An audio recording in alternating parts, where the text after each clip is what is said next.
कच्चे घरों की दीवारें नमी से भरी थी और आंगन में धूप तिरछी पड़ रही थी। उसी आंगन में एक औरत मिट्टी का चूल्हा संभाल रही थी। उसके कपड़े साधारण थे, पर चेहरा एक अजीब सी मजबूती लिए हुए। उसके दो बच्चे, राघव 10 साल और मुन्नी 7 साल, दोनों स्कूल की पुरानी कॉपी लेकर बैठते, जबकि सीमा नमक मसाला, उबले आलू और पानी की बड़ी हांडी तैयार करती। सीमा की पानीपुरी का पानी पूरे गांव में मशहूर था, पर सबसे मजेदार बात ये थी कि उसने ये हुनर किसी से सीखा नहीं था, दर्द ने उसे सिखा दिया था। राघव, जरा आटा ले आ और मुन्नी मिर्ची को कटोरी में डाल दे। बच्चे धीरे धीरे हंसते हुए काम में लग जाते, लेकिन उनकी हंसी के पीछे छुपा था भारी कर्ज, अधूरी फीसें और गांव वालों के ताने। सीमा अपने लकड़ी वाले ठेले को धक्का देती हुई गांव की बाजार तक ले जाती। रास्ते में खेतों से गुजरते वक्त वो मिट्टी के ढेरों को देखती। मिट्टी जो कभी उसके पति राजू की रोटी थी। उसके पति की मौत को 5 साल हो चुके थे। गांव में नदी उफान पर थी और वो बह गया था। लोग कहते थे सीमा की किस्मत फूटी है, लेकिन सीमा कहती कमाई कम है पर हाथ अभी भी सलामत हैं। उस दिन पानीपुरी बेचते बेचते शाम हो गई।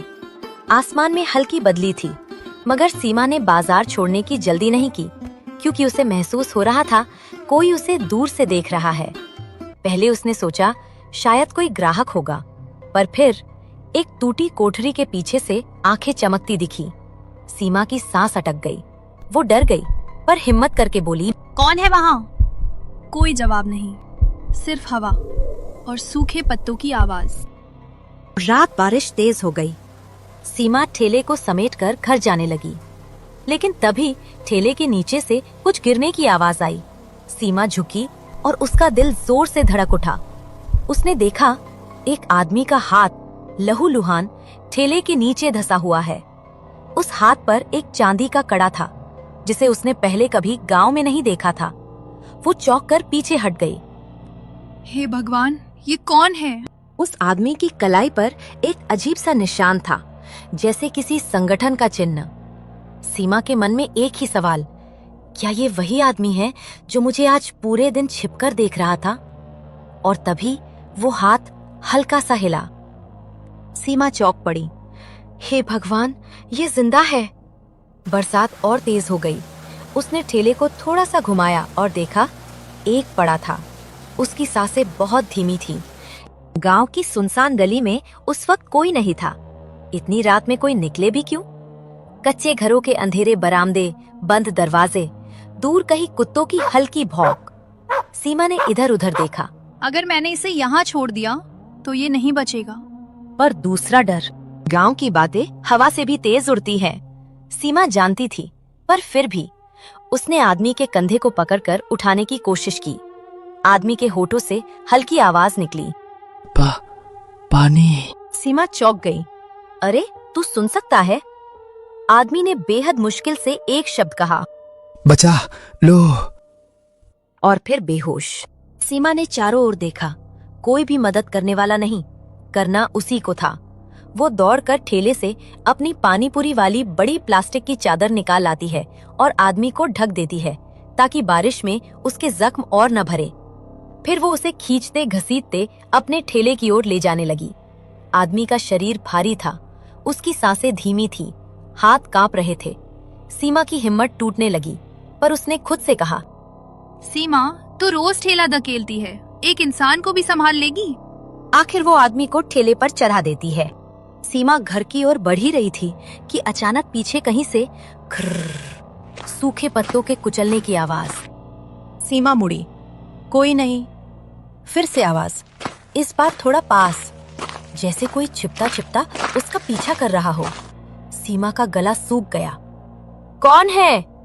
उसने ऊंची आवाज में पूछा, पर वो पीछे पलटकर नहीं देखती, बस ठेला धकेलती भागती जाती है। घर पहुंचकर उसने दरवाजा धक्का देकर खोला। राघव और मुन्नी दिए की रोशनी में बैठे थे। अम्मा, आप इतनी देर से क्यों आई? हम डर गए थे। सीमा ने बच्चों को चुप कराया और दरवाजा कसकर बंद कर दिया। दोनों बच्चे आदमी को देखकर घबरा गए। अम्मा, ये कौन है? पता नहीं, पर इसकी जान बचानी है।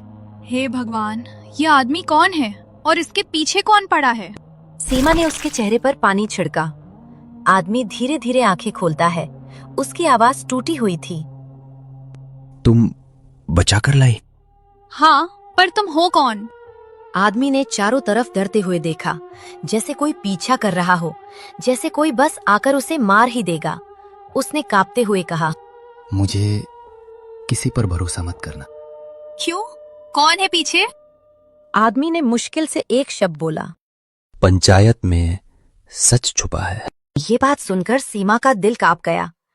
क्या गांव की पंचायत किसी गहरे राज में शामिल है और ये आदमी उसी राज का हिस्सा है? सीमा ने उस अजनबी को कई दिनों तक अपने घर में छिपा कर रखा। गांव वालों को भनक ना लगे, इस डर से वो किसी को बता भी नहीं सकी। बच्चे भी चुप रहे। धीरे धीरे वो आदमी ठीक होने लगा। कुछ दिन बाद उसने पहली बार अपना नाम बताया, मेरा नाम अमन। और फिर उसने पूरा सच बताना शुरू किया। सुबह होने से पहले ही अमन ने सीमा के बेटे राघव को एक नोट दिया। इसे तहसीलदार के कार्यालय पहुंचा दो, इसमें पूरी रिपोर्ट है। बच्चा बिना डरे निकल पड़ा। कुछ घंटों में पुलिस आई। पूरे गांव में खलबली मच गई। पंचायत के 2 भ्रष्ट सदस्यों को गिरफ्तार किया गया। कई सालों से दबे हुए गरीबों के नाम पर आए पैसे वापस निकाले गए। राशन के गोदाम खुलवाए गए। अमन की रिपोर्ट ने गांव से एक जहर निकाल दिया। पुलिस अधिकारी ने ये सुनकर कि सीमन ने अमन की जान बचाई, कुछ महीनों में सीमा की जिंदगी बदलने लगी। उसकी पानीपुरी की दुकान अब बाजार में एक छोटा सा पक्का ठेला बन गई। सरकार की स्कीम से उसे खाना बनाने का ट्रेनिंग भी मिला। गांव वाले जो कभी ताने मारते थे, अब रोज उससे पानीपुरी खाने आते। उसके बच्चे अच्छे स्कूल में पढ़ने लगे। और सबसे सुंदर बात, अमन ने जाते जाते कहा, सीमा जी, गांव का सच आपने बचाया है, न कि मैंने। सच को बचाने के लिए पैसे की नहीं, हिम्मत की जरूरत